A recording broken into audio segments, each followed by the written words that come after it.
نحمده ونصلي ونسلم على رسوله الكريم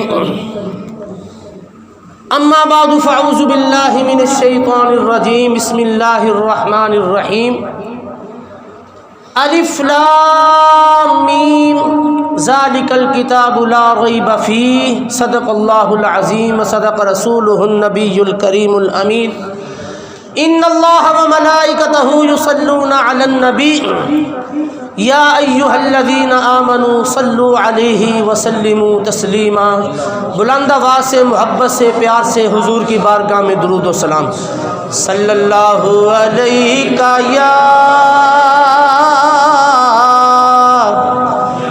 یا رسول اللہ وسلم علیہ یا حبیب اللہ۔ برکت کے لیے چند اشعار۔ جس تے ہو جاوے نظر سرکار دی، جس تے ہو جاوے نظر سرکار دی، جس تے ہو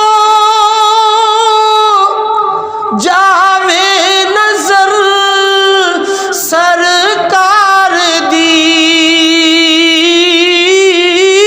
جس تے ہو جاوے نظر سرکار دی،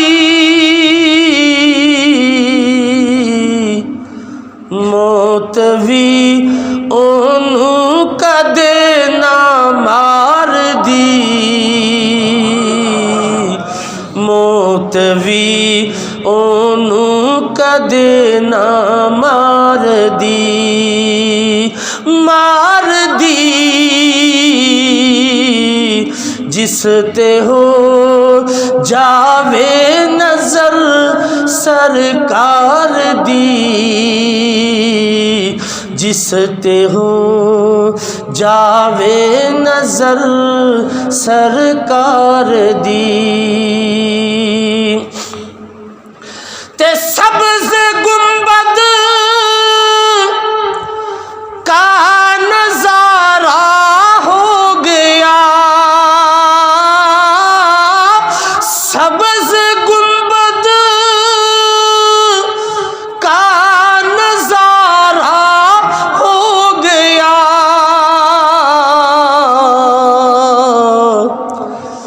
گل جدوں بھی چھڑ پائی سرکار دی، گل جدوں بھی چھڑ پائی سرکار دی، تے اللہ دی سو سانو کوئی بھکھ نہیں،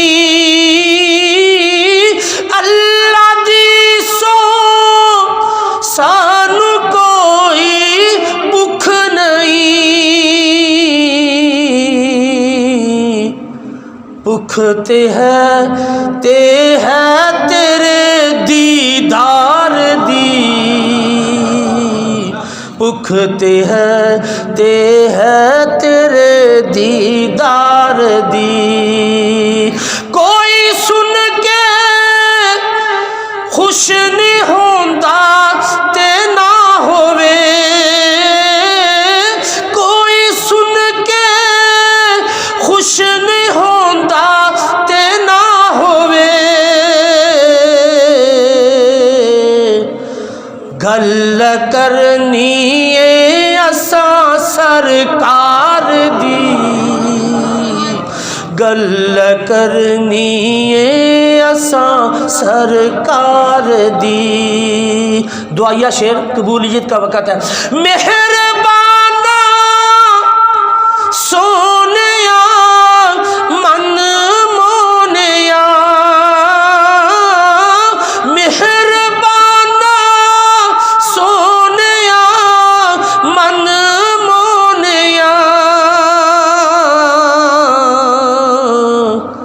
دیکھ جا حالت کدے بیمار دی،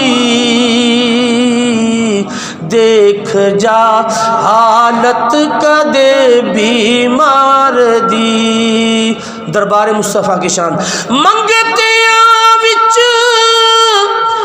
ہے کھڑا جبریل وی،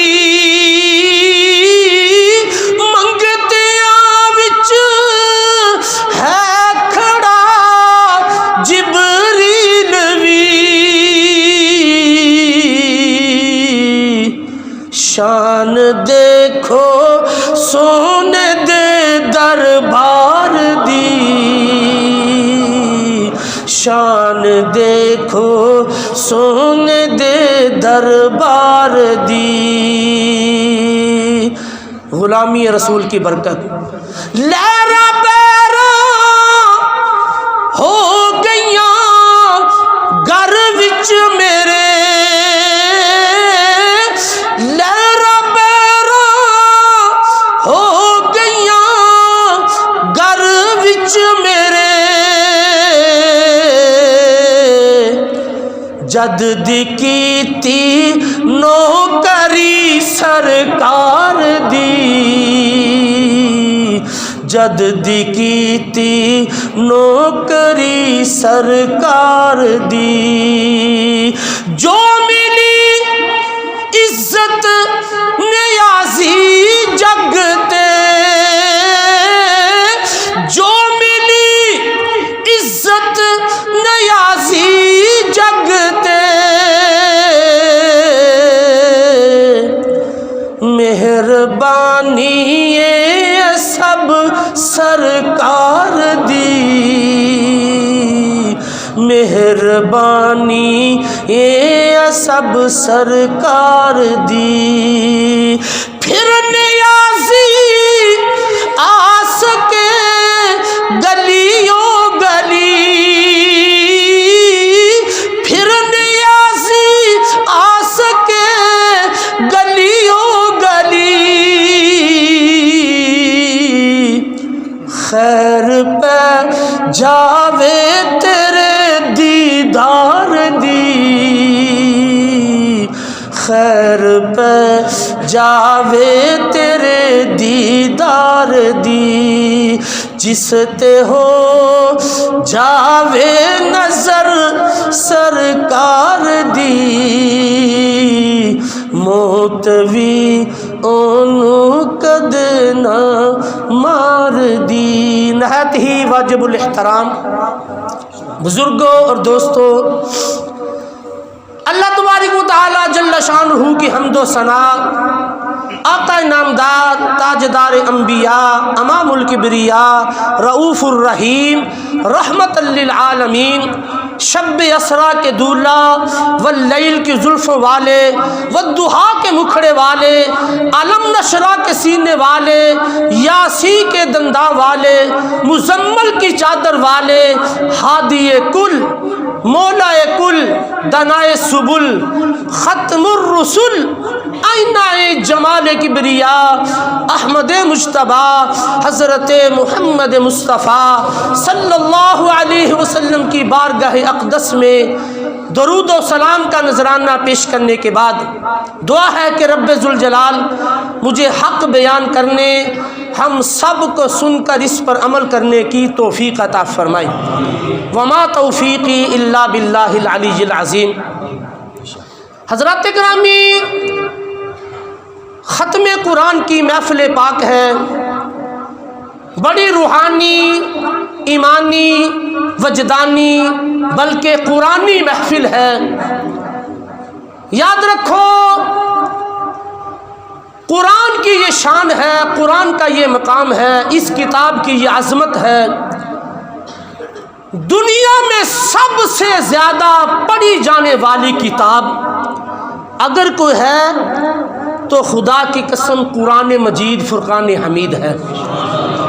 یہ میں نہیں کہتا، بلکہ یہ ریسرچ ہوئی ہے پوری دنیا میں کہ سب سے زیادہ کس کتاب کو پڑھا جاتا ہے، وہ قرآن کریم فرقان حمید ہے۔ خدا کی قسم یہ کتاب دونوں جہاں کی بادشاہ کتاب ہے، دونوں جہاں کی بادشاہ۔ صرف اشارہ کرتا ہوں، وقت مختصر ہے۔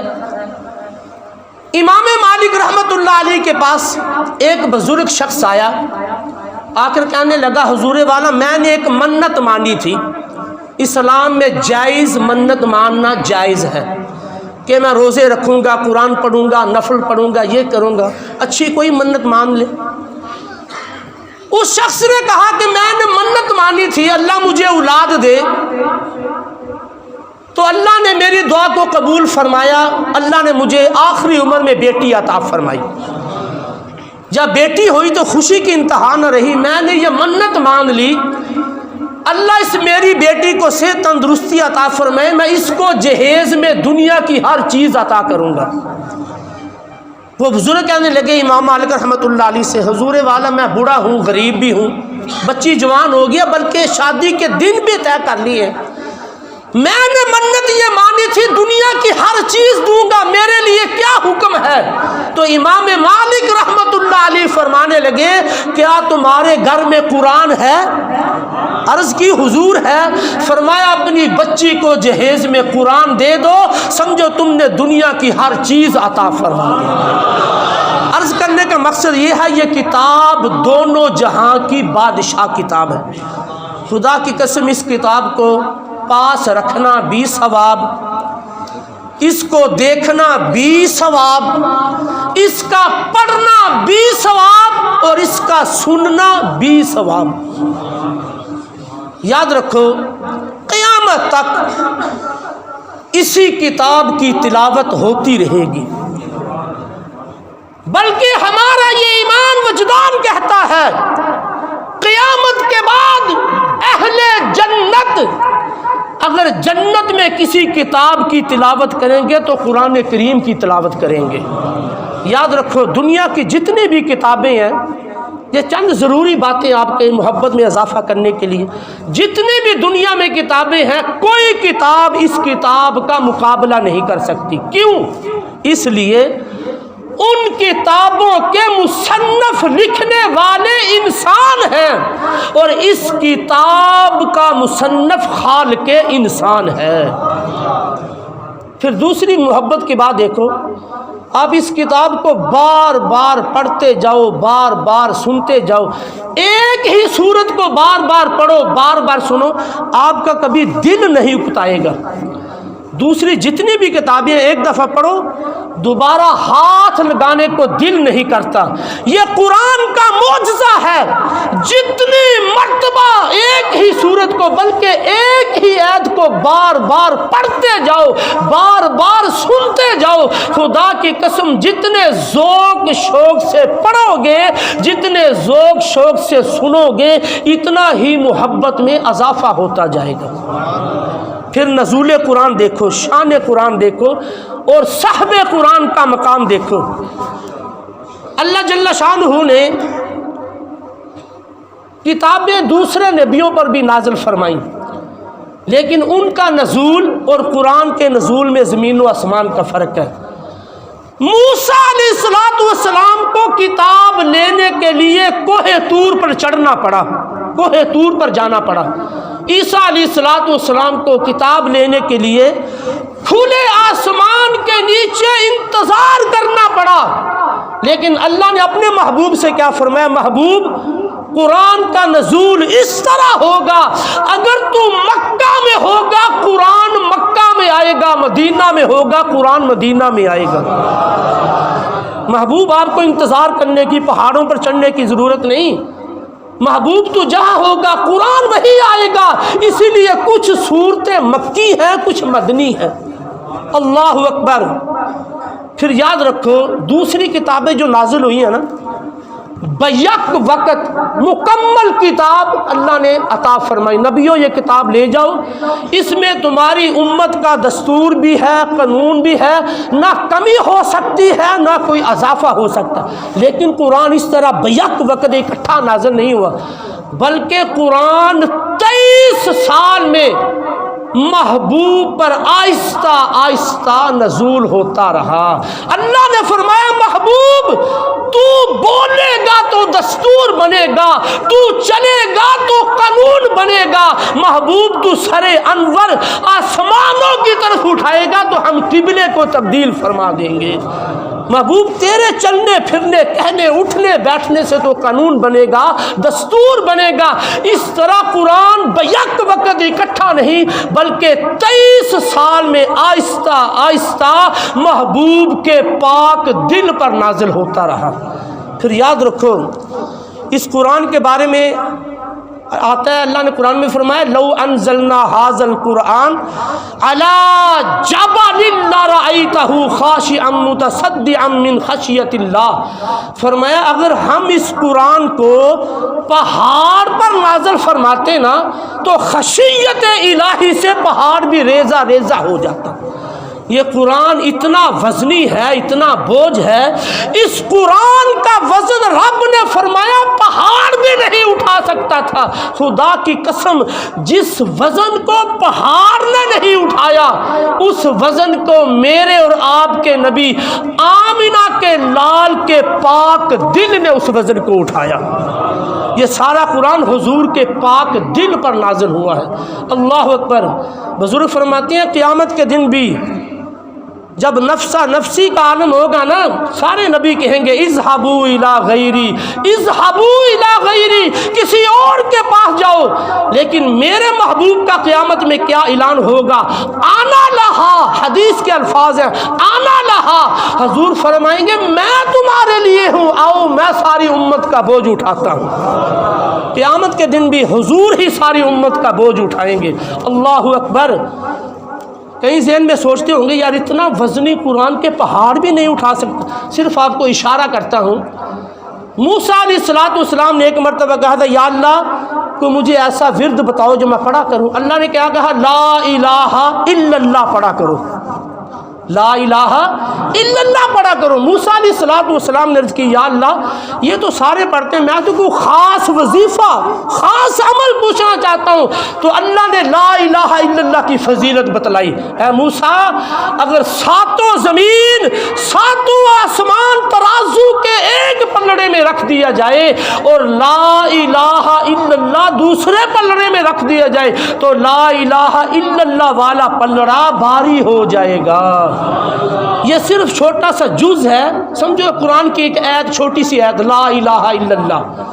اب پورا قرآن کا لا الہ الا اللہ کا اتنا وزن ہے، ساتوں آسمان زمینوں سے باری، تو پورے قرآن کا کتنا وزن ہوگا؟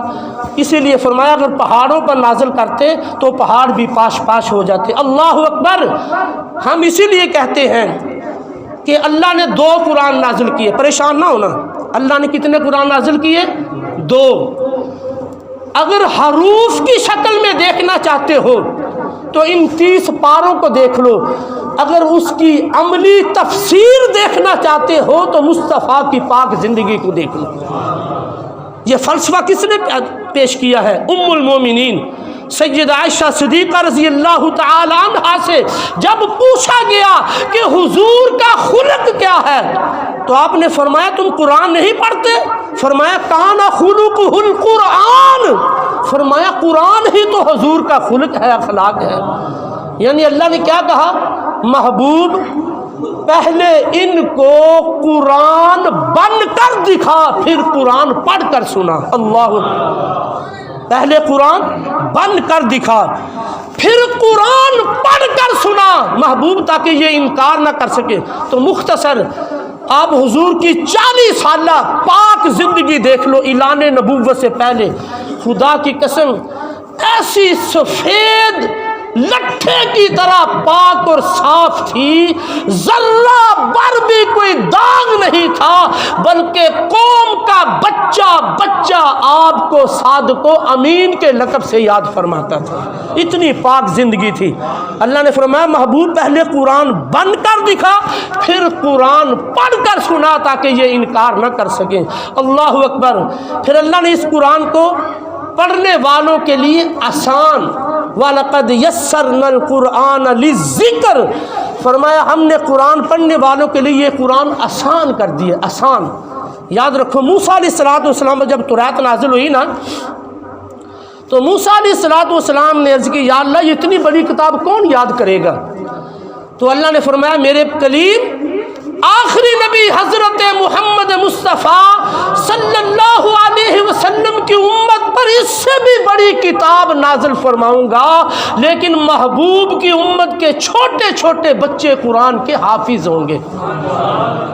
پہلی کتابیں صرف صاحب کتاب کو یاد ہوتی تھی، امتی کو نہیں یاد ہوتی تھی، لیکن یہ حضور کی امت کا خاص کرم ہے اس امت پر کہ اس امت کے چھوٹے چھوٹے بچے بھی قرآن کے حافظ اور قاری ہیں۔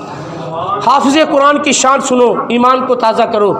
میرے محبوب علیہ الصلوۃ والسلام نے فرمایا قیامت کا دن ہوگا، اللہ حافظ قرآن سے فرمائے گا قرآن پڑھتا جا اور جنت کے درجے چڑھتا جا۔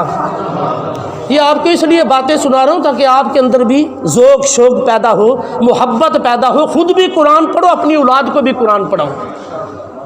اللہ کے نبی نے کیا فرمایا؟ اللہ کہے گا اے قرآن کے قاری، قرآن کے حافظ، قرآن پڑھتا جا، جنت کے درجے چڑھتا جا، جہاں پہ تیرا قرآن ختم ہوگا وہی تیری شان ہوگی، وہی تیرا مقام ہوگا۔ اب بزرگ فرماتے ہیں اس کی تشریح کرتے ہوئے حدیث مبارکہ کی کہ قرآن کی 6666 آیات ہیں۔ فرمایا ہر عید کے بدلے جنت میں ایک درجہ ہوگا۔ کتنے درجے ہوئے؟ 6666۔ ہر عید کے بدلے ایک درجہ، اور درجے کا فاصلہ کتنا ہوگا؟ بزرگوں نے لکھا ہے ایک درجے کا فاصلہ زمین و آسمان سے بھی زیادہ ہوگا۔ خود ہی اندازہ لگا لو حافظ قرآن کی شان کیا ہوگی، جنت میں مقام کیا ہوگا۔ اللہ اکبر۔ پھر ان کے والدین کی شان سنو۔ میرے محبوب علیہ الصلوۃ والسلام نے فرمایا حافظ کے والد، حفظ کرنے والوں کے والدین قیامت کے دن نور کا تاج پہن کر، ایسا تاج ہوگا جس کے سامنے سورج کی روشنی بھی ماند پڑ جائے گی، ایسا نورانی تاج۔ میرے محبوب علیہ الصلوۃ والسلام نے فرمایا حافظوں کے والدین کو ایسا نور کا تاج پہنایا جائے گا، اور وہ نور کے ممبروں پر بیٹھے ہوں گے۔ محشر والے جب دیکھیں گے رشک کریں گے، کہیں گے یا اللہ یہ کون لوگ ہیں؟ کیا یہ نبی ہیں، صدیقین ہیں، شہداء ہیں، کون ہیں؟ رب فرمائے گا یہ وہ بندے ہیں جنہوں نے اپنے بچوں کو قرآن کا حافظ بنایا تھا۔ اسی لیے میرے محبوب علیہ الصلوۃ والسلام نے فرمایا اگر قرآن کو کسی چمڑے میں رکھ دیا جائے نا تو آگ اس پہ اثر نہیں کرتی۔ اللہ اکبر۔ میرے دوستو اگر چمڑے میں قرآن ہو تو آگ اثر نہیں کرتی، جس دل میں، جس سینے میں قرآن ہو اس پر آگ کیسے اثر کر سکتی ہے؟ میرے دوستو مختصر باتیں بہت زیادہ ہیں۔ قرآن سارا ہی برکت والا ہے۔ میرے محبوب علیہ الصلوۃ والسلام نے فرمایا ہر چیز کا دل ہوتا ہے، ہر چیز کا۔ قرآن کا دل سورہ یاسین ہے۔ حضور نے فرمایا جس نے ایک مرتبہ سورہ یاسین کی تلاوت کی اللہ 10 قرآن پاک کا اجر و ثواب عطا فرماتے ہیں۔ یہ تو بڑی صورتیں، چھوٹی چھوٹی صورتیں کہ آپ کو فضیلت بتاؤں تاکہ آپ کے ذوق شوق محبت میں اضافہ ہو۔ سورۃ الزلزال، میرے محبوب علیہ الصلوۃ والسلام نے فرمایا جس نے ایک مرتبہ تلاوت کی اللہ نصف قرآن کا ثواب عطا فرماتے ہیں۔ سورۃ التکاثر، الہاکم التکاثر، حضور علیہ الصلوۃ والسلام نے فرمایا جس نے ایک مرتبہ تلاوت کی اللہ 1000 آیات مبارکہ کا اجر و ثواب عطا فرماتے ہیں۔ اس کے بعد چھوٹی صورتیں آگے چلتے جاؤ۔ سورۃ الکافرون، میرے محبوب علیہ الصلوۃ والسلام نے فرمایا جس نے ایک مرتبہ سورۃ الکافرون کی تلاوت کی اللہ 1/4 قرآن کا اجر و ثواب عطا فرماتے ہیں۔ اللہ اکبر۔ سورۃ الاخلاص، صرف اسی ایک سورت کی فضیلت سن لو ایمان تازہ ہو جائے گا، بس ختم درس۔ سورۃ الاخلاص، میرے محبوب علیہ الصلوۃ والسلام نے فرمایا جس نے ایک مرتبہ تلاوت کی 2/3 قرآن کا ثواب، 3 مرتبہ تلاوت کی پورے قرآن کا ثواب۔ حضور کے ایک صحابی نے سورۃ الاخلاص کی تلاوت کی، میرے محبوب علیہ الصلوۃ والسلام نے تلاوت کو سنا، سن کر حضور نے فرمایا واجبت، واجب ہو گئی۔ صحابہ نے عرض کی یا رسول اللہ کیا واجب ہوگی؟ حضور نے فرمایا اس پر جنت واجب ہو گئی۔ یہ سورۃ الاخلاص کی فضیلت ہے۔ حضرت حماد مکی رحمۃ اللہ علیہ بہت اللہ والے بزرگ ہوئے ہیں، فرماتے ہیں کہ میں مکہ کے قبرستان میں گیا اور مجھے نیند آ گئی، میں نے کیا دیکھا کہ ساری قبروں والے اپنی اپنی قبروں سے باہر آئے ہوئے ہیں۔ حضرت حماد مکی فرماتے ہیں میں نے ان سے پوچھا بھی کیا قیامت آ گئی ہے، کیوں قبروں سے باہر آ گئے ہو؟ تو ان قبرستان والوں نے کہا کہ ہمارے ایک بھائی مسلمان نے سورۃ الاخلاص پڑھ کر ہم قبرستان والوں کو ملت کی ہے، اللہ نے اتنا ثواب عطا فرمایا، ہم ایک سال سے ثواب تقسیم کر رہے ہیں، ابھی تک ثواب ختم نہیں ہوا۔ یہ سورۃ الاخلاص کی فضیلت۔ حدیث مبارکہ سنو، ایمان کو تازہ کرو۔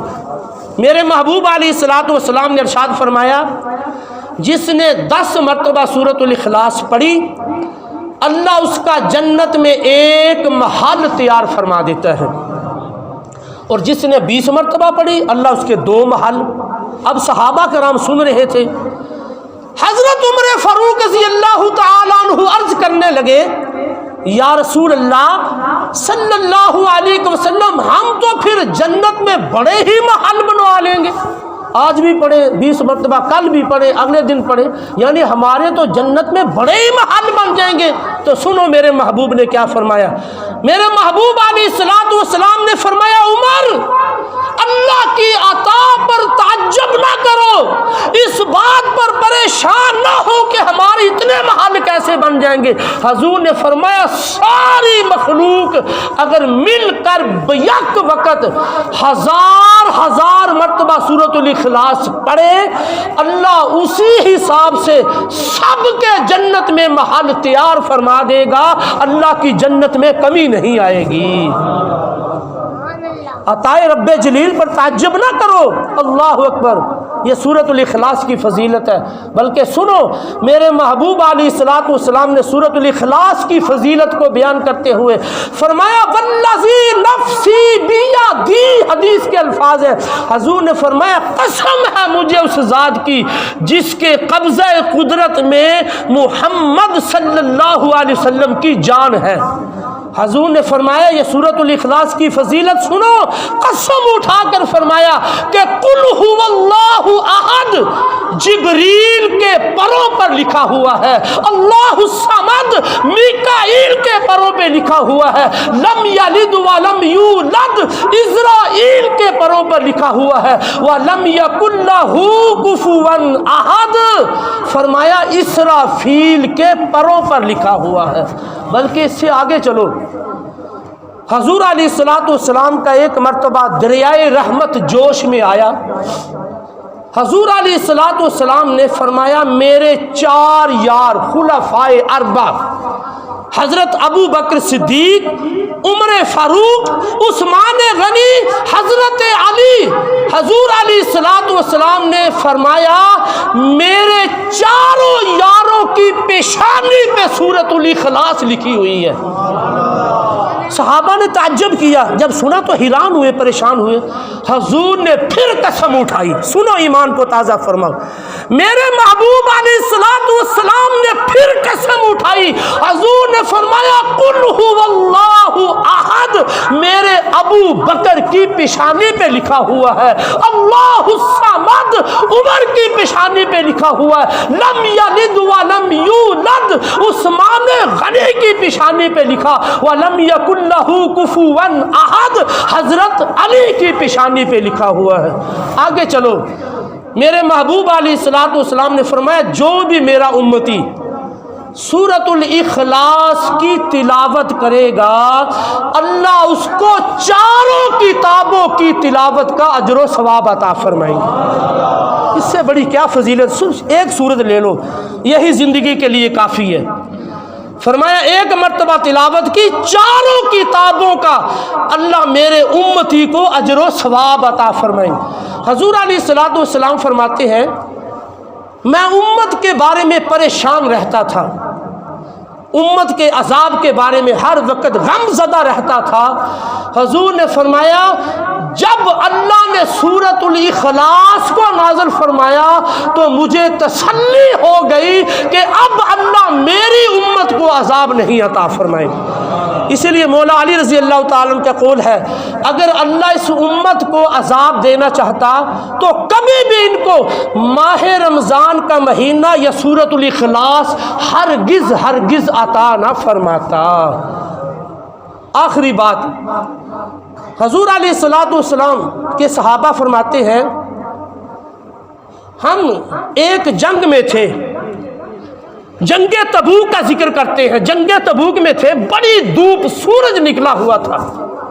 فرماتے ہیں اچانک روشنی مدھم ہو گئی، دھوپ ختم ہو گئی، ہم بڑا پریشان ہوئے، اتنا تیز چمکدار سورج تھا، اچانک روشنی مدھم کیوں ہو گئی ہے؟ فرماتے ہیں اسی وقت جبریل علیہ الصلوۃ والسلام حضور کی بارگاہ میں حاضر ہوئے۔ میرے محبوب علیہ الصلوۃ والسلام نے جبریل سے پوچھا جبریل یہ کیا معاملہ ہے؟ سورج چمک رہا تھا، دھوپ اتنی تیز، روشنی تیز، اچانک مدھم کیوں ہو گئی ہے؟ جبریل علیہ الصلوۃ والسلام نے عرض کی یا رسول اللہ صلی اللہ علیہ وسلم آپ کے ایک غلام کا مدینہ منورہ میں انتقال ہو گیا ہے، اس کی نماز جنازہ کے لیے 70,000 فرشتے آسمانوں سے زمین پر آئے ہیں، 70,000 فرشتے آسمان سے نزول فرمایا جس کی وجہ سے سورج کی روشنی ماند پڑ گئی تھی۔ میرے محبوب علیہ الصلوۃ والسلام نے ہمیں سمجھانے کے لیے، بتلانے کے لیے فرمایا جبریل اس میرے صحابی کا کیا عمل تھا؟ جبریل علیہ الصلوۃ والسلام نے عرض کی یا رسول اللہ صلی اللہ علیہ وسلم وہ ہر وقت اٹھتے بیٹھتے چلتے پھرتے فرمایا سورہ اخلاص کی تلاوت فرمایا کرتے تھے۔ یہ سورۃ الاخلاص کی فضیلت بڑی لمبی فضیلت چل رہی ہے، مختصر وقت کافی ہو گیا ہے۔ میرے محبوب علیہ الصلوۃ والسلام کی بارگاہ میں کسی نے تنگ دستی کی شکایت کی، یا رسول اللہ گھر میں بڑے فاقی ہے، تنگ دستی ہے۔ میرے محبوب علیہ الصلوۃ والسلام نے کیا عمل بتایا؟ فرمایا جب گھر میں داخل ہو تو سورۃ الاخلاص کی تلاوت فرما لیا کرو، اللہ رزق کے دروازے کھول دے گا۔ میرے دوست بزرگوں باتیں بہت زیادہ ہیں، آج ہم اس قرآن کو بلائے بیٹھے ہیں، آج ہم نے قرآن کی تلاوت کو چھوڑ دیا، درس قرآن کو چھوڑ دیا، آج ہم پریشان ہیں۔ درس قرآن اگر ہم نے نہ بلایا ہوتا، یہ زمانہ نہ زمانے نے دکھایا ہوتا، وہ معزز تھے زمانے میں مسلمان ہو کر، آج ہم خار ہوئے تارک قرآن ہو کر، رہ گئی رسم اذاں روح بلالی نہ رہی، رہ گیا فلسفہ تلقین غزالی نہ رہی۔ میرے دوست آج ہم نام کے مسلمان ہیں، آج ہمارے گھروں میں جو پریشانی ہے وہ اسی وجہ سے ہے کہ ہم نے درس قرآن کو بلا دیا ہے۔ میرے محبوب علیہ الصلوۃ والسلام نے فرمایا جس سینے میں قرآن نہیں وہ ویران گھر ہے۔ فرمایا دلوں کو جس طرح لوہے کو زنگ لگ جاتا ہے، حضور نے فرمایا دلوں کو بھی زنگ لگ جاتا ہے، فرمایا دلوں کا زنگ اتارنے کے لیے فرمایا موت کو یاد کرو وتلاوت القرآن، فرمایا قرآن کی تلاوت کرو تمہارے دل روشن ہو جائیں گے۔ تو میرے دوست بزرگوں ہمارا یہ ایمان ہے، ہمارا یہ وجدان ہے، اللہ نے الحمد کی الف سے لے کر والناس کی سین تک اللہ نے سارا قرآن محبوب کی شان میں نازل فرمایا، سارا قرآن۔ اسی لیے شاعر نے کیا خوب فرمایا شدّا مدّا ہو زیرا زبرا، شدّا مدّا ہو زیرا زبرا، تے وچ تعریف دے آیا آمانوں کا خبر نہ کائی تے خاصا رمضان پایا۔ خدا کی قسم یہ ایسی جامع کتاب ہے، جامع کتاب جس میں ہر چیز کا ذکر موجود ہے۔ یہ زبانی نہیں، قرآن خود کہتا ہے وَلَا أَصْغَرُ وَلَا أَكْبَرُ مِنْ ذَلِكَ إِلَّا فِي كِتَابٍ مُبِينٍ۔ فرمایا کوئی چھوٹی یا بڑی ایسی چیز نہیں جس کا ذکر قرآن میں موجود نہیں۔ کہیں فرمایا وَلَا رَطْبٍ وَلَا يَابِسٍ، کوئی خشک یا تر ایسی چیز نہیں جس کا ذکر قرآن میں موجود نہیں۔ وَمَا مِنْ غَائِبَةٍ فِي السَّمَاءِ وَالْأَرْضِ، زمین و آسمان کی جتنی پوشیدہ چیزیں ہیں اِلَّا فِي کتاب مبین، فرمایا ہر کا ذکر قرآن میں موجود ہے۔ تبیان لکل شیء، پھر یہ قرآن ہر چیز کو کھول کر بیان کرنے والی، ہر چیز کو۔ تم قرآن سے پہلی جو آسمانی کتابیں تھیں نا وہ خاموش کتابیں تھیں، لیکن یہ قرآن بولتی ہوئی کتاب ہے۔ تم قرآن سے جو بھی سوال کرو ابتدا سے لے کر انتہا تک، خدا کی قسم جو بھی قرآن سے پوچھو گے قرآن تمہیں جواب عطا فرمائیں گے، صرف محبت کے لیے۔ اگر قرآن سے پوچھا کہ یہ قرآن تجھے کس نے نازل کیا، قرآن کہتا ہے وَإِنَّهُ لَتَنزِيلُ رَبِّ الْعَالَمِينَ، مجھے رب العالمین نے نازل کیا۔ قرآن مان لیا رب العالمین کون لے کر آیا، فرمایا نازل بِهِ الروح الامین، فرمایا مجھے جبریل لے کر آئے۔ اے قرآن یہ بھی مان لیا رب نے نازل کیا، جبریل لے کر آئے۔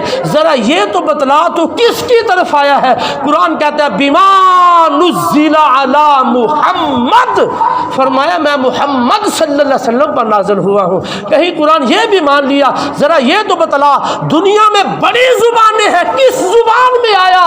قرآن جواب دیتا ہے بلسان عربی مبین، فرمایا میں واضح طور پر عربی زبان میں آیا۔ قرآن یہ بھی مان لیا ذرا یہ تو بتلا کس مہینہ میں آیا؟ شہر رمضان الذی انزل فیہ القرآن، یہ بھی مان لیا ذرا یہ تو بتلا دن کو آیا کہ رات کو آیا؟ قرآن کہتا ہے لیلۃ القدر، فرمایا انا انزلناہ فی لیلۃ القدر، فرمایا میں لیلۃ القدر کی رات کو آیا۔ مختصری یہ بولتی ہوئی کتاب ہے، ہر چیز کا ذکر موجود ہے، جو بھی قرآن سے پوچھو گے قرآن جواب عطا فرمائے گا۔ دعا ہے کہ اللہ جل شانہ ہم سب کو جو سنا سمجھ کر اس پر عمل کرنے کی توفیق عطا فرمائے۔ قرآن اور صحب قرآن سے اللہ ہمیں محبت عطا فرمائے۔ آمین ثم آمین وما علینا الا البلاغ المبین۔